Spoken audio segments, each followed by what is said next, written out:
Bismillahirrahmanirrahim. Assalamualaikum warahmatullahi wabarakatuh. Selamat pagi teman-teman. Baik, di video kali ini saya akan melanjutkan terkait dengan materi yang sebelumnya di mata kuliah kebutuhan dasar. Nah, kali ini kita akan berpindah lagi, sudah tidak membahas tentang nutrisi. Di video kali ini saya akan lebih banyak membahas tentang kebutuhan dasar aktivitas, ya, sesuai dengan RPS bahwa nanti kita juga berdiskusi tentang kebutuhan dasar aktivitas, gitu ya. Kita ketahui bersama bahwa kita setiap hari melakukan hal, gitu ya, beraktivitas, bergerak itu merupakan kebutuhan dasar. Nah, kenapa bisa seperti itu? Lalu, kalau terjadi gangguan bagaimana? Nah, kita akan bahas itu di materi kali ini. Nah, nanti teman-teman akan sering mendengar kata mobilisasi, ya, atau aktivitas atau bergerak, gitu ya. Jadi bahasanya lebih dikenal dengan mobilisasi ketika nanti di S1 keperawatan. Mobilisasi sendiri adalah kemampuan seseorang untuk bergerak secara bebas, ya tadi. Pada katanya adalah bergerak. Jadi dia bergeraknya secara bebas. Selain itu dia mudah, kemudian pergerakannya adalah teratur. Kemudian memiliki tujuan untuk memenuhi kebutuhan hidup sehat, gitu ya. Jadi bergerak secara bebas, kemudian teratur, mudah, gitu ya. Itu adalah kebutuhan dasar kita semua. Kemudian, kalau kehilangan kemampuan untuk bergerak mengakibatkan seseorang menjadi ketergantungan dan membutuhkan tindakan keperawatan. Ya, kalau kita tidak bisa bergerak secara bebas, secara mudah, kita berarti membutuhkan suatu tindakan keperawatan. Kemudian kita tergantung pada orang, ya, tidak bisa berjalan gitu. Misalnya kita karena patah tulang mau ke kampus, nah pasti kita akan tergantung pada orang untuk membantu kita berjalan, misalnya menaiki tangga misalnya, atau untuk mandi di rumah kita butuh bantuan orang tua, ya misalnya, atau butuh bantuan seorang yang berada di rumah. Kalau di rumah sakit, maka kita tergantung pada perawat, gitu misalnya. Selanjutnya, nah manfaat dari gerakan tubuh seperti tubuh menjadi lebih segar, ya. Kalau kita banyak bergerak, banyak berolahraga, jadi bergerak atau aktivitas, kemudian mobilisasi, berpindah, bergerak, gitu ya, mobilisasi dan uh, aktivitas apa namanya olahraga itu berbeda. Kalau mobilisasi ya melakukan pergerakan-pergerakan secara teratur tadi itu ya, gerakan-gerakan kita ke apa namanya keseharian itu adalah mobilisasi. Ya, nah manfaatnya adalah tubuh menjadi segar tadi ya, kemudian memperbaiki tonus otot, gitu ya. Jadi otot kita, gitu ya, di dalam otot kita nih, teman-teman kalau menyebut mungkin daging gitu ya di otot kita. Ini kan ada tulang, kemudian ada apa namanya otot itu. Nah itu kalau kita semakin bergerak, tonusnya, pergerakan ototnya itu semakin baik, ya. Kemudian mengontrol berat badan, ya. Kalau semakin banyak pergerakan, semakin banyak aktivitas, harapannya adalah tidak terjadi penumpukan lemak, gitu ya. Kemudian merangsang peredaran darah. Kalau kita pergerakannya teratur, mudah, tidak ada masalah, maka peredaran di dalam tubuh kita akan berjalan dengan baik, gitu ya. Kemudian mengurangi stres, meningkatkan relaksasi. Relaksasi adalah tadi merilekskan tubuh kita, gitu ya. Kemudian memperlambat proses penyakit terkait dengan proses degeneratif penuaan. Kemudian untuk aktualisasi tentang harga diri dan citra tubuh, ya, ternyata aktualisasi diri. Jadi akan berbeda ketika misalnya kita gitu ya tidak bisa bergerak, hanya duduk saja. Mungkin akan mempengaruhi bagaimana gambaran diri kita, citra tubuh kita. Ya, kita memandang diri kita, oh karena kaki saya tidak bisa untuk berdiri, begitu kan akan berbeda, ya. Maka kita perlu syukuri sekali, gitu ya. Kita diberikan oleh Allah kesempurnaan, kesempurnaan di dalam tubuh, gitu ya. Tapi kita juga tidak boleh lalai dengan kita tidak boleh lupa. Misalnya ada orang-orang yang disabilitas fisik, gitu ya, mempunyai kekurangan fisik, misalnya kakinya tidak bisa untuk berjalan, bukan berarti Allah tidak menyayangi gitu ya. Allah sudah menciptakan manusia sesuai sesempurna itu. Tapi kita juga harus menghargai orang-orang yang memiliki disabilitas fisik. Biasanya pasti ya akan ada kelebihan di tempat yang lain. Kembali ke sini lagi, gitu ya. Kalau untuk anak-anak pasti untuk merangsang tumbuh kembangnya, stimulasi, gitu ya. Kalau anak bergerak, misalnya usia 7 bulan merangkak, nah, kalau dia banyak merangkak beraktivitas, itu akan mempengaruhi proses pertumbuhannya. Semakin banyak merangkak, maka maka itu akan merangsang, menstimulasi dia untuk nanti proses pertumbuhan yang selanjutnya, berdiri gitu ya. Kemudian pada saat berjalan, kalau merangkaknya sudah cukup, berjalannya jadi lancar gitu ya. Tahu tinggi, tahu rendah, tahu hal-hal di sekitarnya, lebih sensitif gitu ya. Maka kalau di anak, setiap pertumbuhannya itu harus terlewati. Kalau dia masanya baru tengkurap, ya tengkurap. Jangan masanya tengkurap, tapi sudah dipaksakan untuk duduk atau untuk yang lainnya. Jadi ada yang terskip, terlewat, itu tidak baik. Ya. Nah, itu intermezzo gitu ya. Kalau membahas sesuatu itu bisa ke sana ke sini sebagai tambahan ilmu, sebagai tambahan wawasan. Ya, ini tadi manfaatnya dari mobilisasi atau pergerakan. Ya. Kemudian selanjutnya, mekanika tubuh. Apa itu? Atau kalau bahasa Inggrisnya adalah body mechanism. Adalah penggunaan organ secara efisien dan efektif sesuai dengan fungsinya. Jadi organ-organ kita, tangan kita, kaki kita gitu bergerak sesuai dengan porsinya. Ya. Pergerakan merupakan rangkaian aktivitas yang terintegrasi oleh sistem muskuloskeletal dan sistem persarafan. Jadi kita bergerak itu diatur oleh muskuloskeletal. Muskulo adalah otot, skeleton adalah tulang. Yang menggerakkan adalah tulang, otot, dan sistem persarafannya. Ya. Komponen sistem muskuloskeletal, nah ini tadi ada tulang, otot, tendon, ligamen, kartilago, sendi, ya teman-teman harusnya paham ini nanti terkait anatomi dari tubuh kita, tulang kita, muskuloskeletal kita. Ya. Kemudian tulang itu adalah jaringan dinamis, salah satu fungsinya menunjang jaringan tubuh dan membantu pergerakan. Kemudian kalau otot itu untuk kontraksi, membantu menghasilkan gerakan. Kalau tulangnya oke, tapi ototnya bermasalah, tidak bisa. Jadi keduanya harus saling berkesinambungan, sinkron. Ya. Otot juga dipersarafi oleh saraf yang terdiri dari ada serabut motoris dari medula spinalis. Ya. Medula otak seperti korteks cerebri kanan mengatur otot-otot anggota gerak kiri dan sebaliknya. Ya, saraf parasimpatis yang kanan mengatur sebelah kiri, yang kiri mengatur pergerakan sebelah kanan seperti itu ya kebalikannya. Kemudian, bagaimana sih kita bisa bergerak? Gitu ya. Berikut merupakan mekanisme kontraksi otot. Jadi membran otot mengandung myofibril, kemudian melepaskan asetilkolin. Ya. Akibatnya, pintu kalsium di retikulum sarkoplasma membuka, melepaskan ion kalsium ke sitoplasma sel otot, lalu berikatan dengan troposin. Nah, ini adalah fisiologi bagaimana tubuh kita bisa bergerak, perpaduan antara otot, tulang, dan saraf, kemudian enzim-enzim di dalamnya juga. Ya.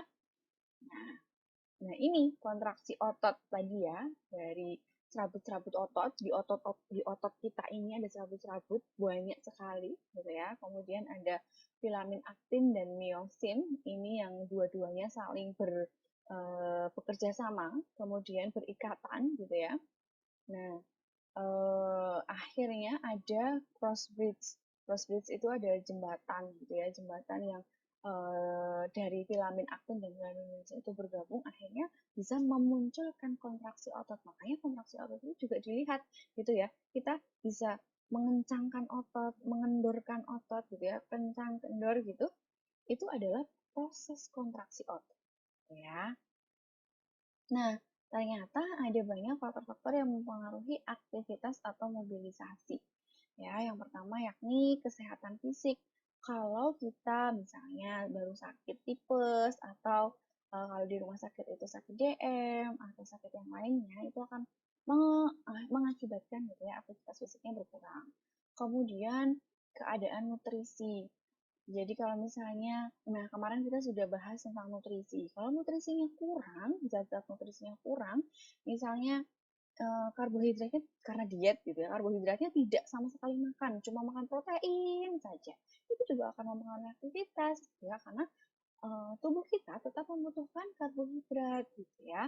Makanya kalau diet mungkin tetap makan karbohidrat tapi jumlahnya dikurangi. Itu jadi semua nutrisi di dalam tubuh kita itu terpenuhi ya.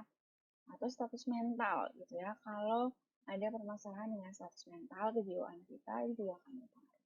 gaya hidup ya, misalnya kita tidak suka bergerak, sukanya hanya di depan laptop, kemudian main HP, main games gitu ya, mungkin bisa terjadi penumpukan lemak, akhirnya obesitas.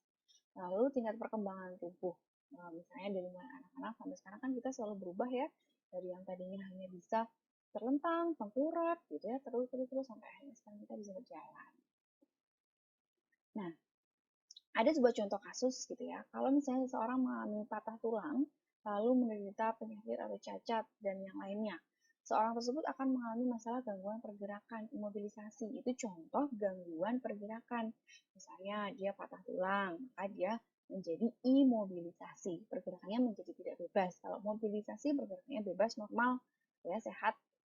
Atau karena penyakit, atau karena cacat, gitu ya, akhirnya seseorang menjadi imobilisasi. Nah, kemudian kalau misalnya klien sampai bed rest akhirnya istirahat di tempat tidur dalam waktu yang lama sekali, itu bisa menyebabkan beberapa hal, ya. Misalnya kayak pasien stroke yang sudah kedua kakinya lumpuh atau tangannya bahkan keduanya lumpuh, akhirnya kan dia harus bed rest di tempat tidur terus ya, semuanya tergantung, semuanya dibantu, bergerak dibantu. Nah, itu bisa klien menjadi mengalami atrofi otot. Jadi atrofi otot itu ototnya mengecil, dia tidak bisa dipakai. Ya, kemudian nekrosis, jaringannya bisa sampai mati. Ya, biasanya warnanya hitam. Gitu. Kemudian kontraktur, sehingga body mekaniknya terganggu. Ya. Selanjutnya, nah imobilisasi adalah, tadi kan kasusnya, maka bisa kita simpulkan arti dari imobilisasi merupakan ketidakmampuan klien bergerak secara bebas. Ya, yang disebabkan karena kondisi tertentu, kemudian akhirnya dibatasi secara terapeutik. Gitu. Misalnya patah tulang gitu ya, mau tidak mau untuk proses kesembuhannya dia harus diam atau imobilisasi. Itu karena terapeutik tadi. Nah, alasan kenapa sih dilakukan imobilisasi? Pertama, bisa karena pengobatan atau terapi, gitu ya. Karena cedera kaki atau tangan, jadi harus membatasi geraknya.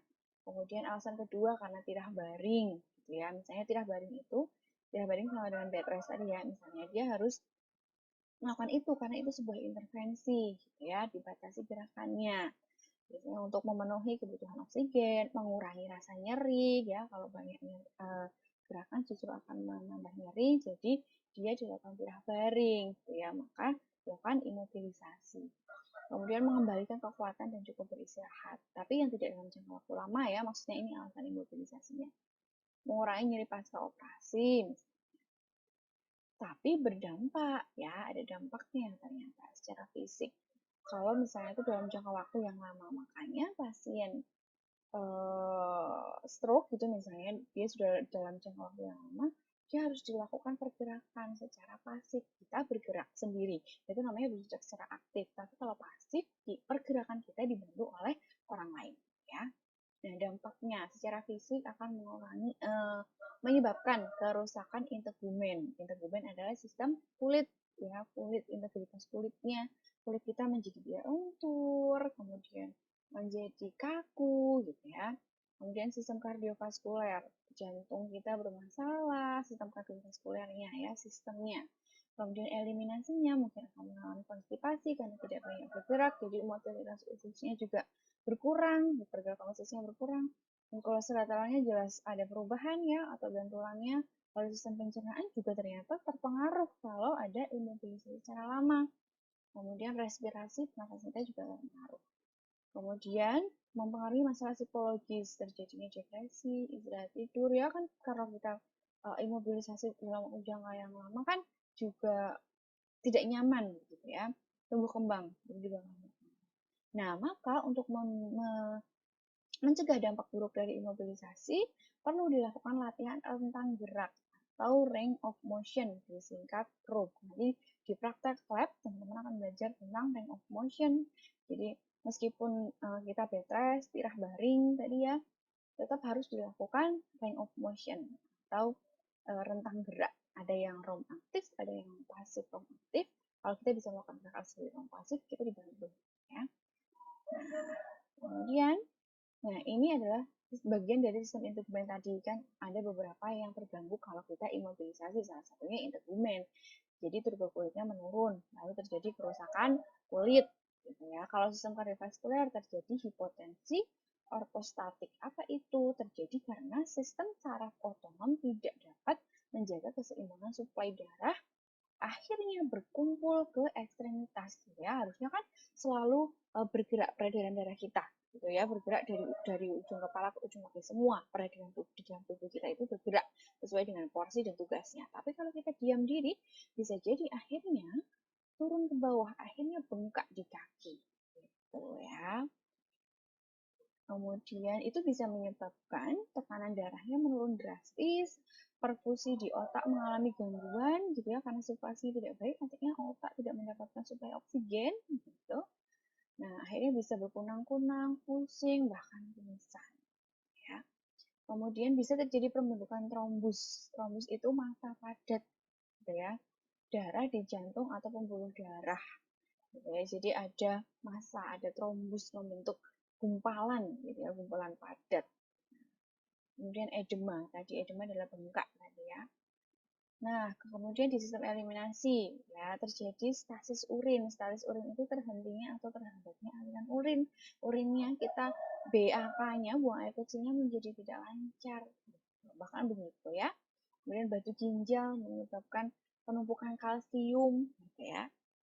Kemudian retensi urin, kalau stasis urin kan terhambatnya aliran urin. Kalau retensi urin itu tidak mampu mengosongkan kandung kemih, ya, kantong yang mengantongi urin ya sebelum kita keluarkan itu tidak mampu dikosongkan, jadi tidak full gitu keluarnya.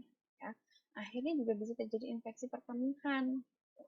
Kemudian sistem muskuloskeletal bisa terjadi osteoporosis karena tanpa aktivitas itu tulangnya justru akan demineralisasi, mineralnya menjadi menurun, gitu ya. Akhirnya osteoporosis, ya, jadi keropos, mudah patah. Kemudian atrofi otot, tadi ototnya mengecil karena tidak banyak pergerakan. Kemudian kontraktur dan nyeri sendi. Kontraktur itu jaringan kolagen pada sendinya itu apa namanya kurang, sendi-sendinya itu mengalami kurang apa namanya pelumasnya. Ya. Kemudian pada sistem pencernaan, nah konstipasi ternyata ya karena tadi peristaltik atau mobil pergerakan ususnya berkurang. Nah kalau di respirasi sistem pernafasan kita karena penurunan gerak nafas kan kita bernafas juga bergerak ya, ada otot diafragma. Kalau ototnya itu tidak bergerak secara maksimal, kemudian pergerakan yang lainnya juga tidak bergerak secara maksimal, akan apa namanya kalau dibatasi oleh gerakan dan hilangnya koordinasi otot tadi, akhirnya bisa terjadi penumpukan sekret ya, penumpukan sekret adalah dahak tadi ya, bisa atelektasis itu. Kemudian tingkatan, ternyata imobilisasi itu ada tingkatannya, mulai dari komplit, parsial, atau karena pengobatan gitu ya. Kalau komplit ini imobilisasi dilakukan pada individu yang mengalami gangguan tingkat kesadaran. Kalau kita sudah tidak sadar kan biasanya kan di tempat tidur ya, imobilisasi komplit. Kemudian kalau parsial itu karena fraktur masih bisa bergerak sedikit-sedikit tapi dibatasi ya, setengah ya, parsial sebagian. Kemudian kalau karena pengobatan, misalnya gangguan pada penderita pernafasan atau jantung, kemudian pada pasien tidak berdiri. Biasanya kalau yang pasien mengalami gangguan jantung dan pernafasan, dia memang tetap akan dibatasi gerakannya, ya, karena kalau untuk beraktivitas juga akan menambah kerja jantung, gitu. Jadi aktivitasnya itu ditentukan, dibatasi. Nah, masuk ke asuhan keperawatan secara singkat saja. Nah, gitu ya, asuhan keperawatan kita sudah bahas sebelum-sebelumnya, di materi sebelum-sebelumnya, bahwa asuhan keperawatan meliputi pengajian, diagnosa, luaran, intervensi, gitu ya. Maka pertama kita harus melakukan pengkajian. Pengkajian tetap head to toe, tapi lebih berfokus pada aktivitasnya. Gitu ya. Kalau saja ini contoh-contoh pengkajian aktivitas. Nanti pengkajian fisiknya juga. Misalnya kekuatan ototnya berapa, pergerakan apakah kakinya ada bengkak atau tidak, kemudian apakah tangannya ada bengkak atau tidak, ada kemerahan atau tidak, mungkin karena fraktur ya, karena patah tulang, yang lain. Nah, yang di sebelah kanan ini adalah diagnosis keperawatannya yang mungkin bisa muncul dari permasalahan-permasalahan aktivitas dan latihan, ya, berdasarkan SDKI. Kita sudah bahas kemarin, Kalau diagnosa bisa berdasarkan standar diagnosis keperawatan Indonesia atau SDKI atau juga yang internasional, yakni standar internasional. Ya. Nah, kalau suara dan intervensinya maka disesuaikan. Suaranya menggunakan SLKI, intervensinya menggunakan SIKI, gitu ya, disesuaikan dengan kasusnya. Nah, itu untuk materi aktivitas dan latihan. Kita akan ada 2 pertemuan. Ini 1 pertemuan, kita bahas teorinya dulu. Setelah ini, kalau teman-teman ada pertanyaan, bisa disampaikan di LMS di forum diskusi untuk pertanyaan. Nanti akan saya jawab. Ya, lalu nanti teman-teman akan mengerjakan kuisnya. Nanti akan saya siapkan kuisnya terkait dengan apa materi yang sudah saya berikan. Baik teman-teman, sekian penjelasan dari saya. Semoga bermanfaat, semoga mempermudah teman-teman dalam memahaminya. Tidak menutup kemungkinan teman-teman silahkan banyak membaca dari sumber lainnya, dari evidence base lainnya. Begitu, saya akhiri. Wassalamualaikum warahmatullahi wabarakatuh.